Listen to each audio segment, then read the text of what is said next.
Hit అయినాక happy, sir hit అయినాక happy. But ఇప్పుడు కూడా అతను గర్వంగా చెప్పుకోలేడు ఏంటో కానీ నాకు ఆ సినిమా గురించి. ఏదో అంకుశం అని చెప్తాడు, ఆ అంకుశం మర్చిపోయారు జనం. అంకుశం ఆ అంకుశం గొప్ప అద్భుతం, సినిమానే. గొప్ప సినిమా, కానీ చాలా అది అయిపోయింది. సంవత్సరాలు. దాని తర్వాత మైల్ స్టోన్ సినిమా ఏదంటే రాజశేఖర్కి ఓన్లీ సింహరాశి. ఇప్పటికీ చాలా మందికి అదే ఇప్పుడు గుర్తుంటుంది. ఇప్పుడు జనరల్గా రాజశేఖర్ సినిమాల్లో అంకుశం, సింహరాశి, ఇంకో సినిమా వేస్తారు. వీటిల్లో 50% ఆడియన్స్ మార్కులు సింహరాశి. అంటే అది చాలా మా ఏజ్లో మనకి టాప్ అంకుశం. ఆ తర్వాత మైల్ స్టోన్ సినిమా ఏంటంటే సింహరాశి. అంత గొప్ప సినిమా అతని లైఫ్లో కాదు, ఇంకో జన్మ ఎత్తినా కూడా తీయలేడు.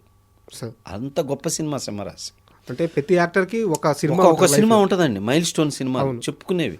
నా లైఫ్లో కూడా one of the best movie sir. సింహరాశి. అంత గొప్ప సినిమా అండి. దానిలో గొప్ప ఫిలాసఫీ ఉంది. ఒక తల్లి, ఆ సినిమా చూస్తే ప్రతివాడు తల్లిని ప్రేమించి తీరాలి, అంత ఇన్వాల్వ్మెంట్ ఉంటుంది.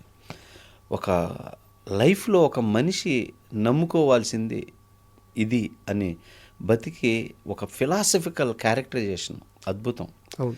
దాంట్లో ఒక సేవ అనేది ఎలా అనేది ఉంది. ఇన్ని యాంగిల్స్ ఉన్నాయి ఆ సినిమా.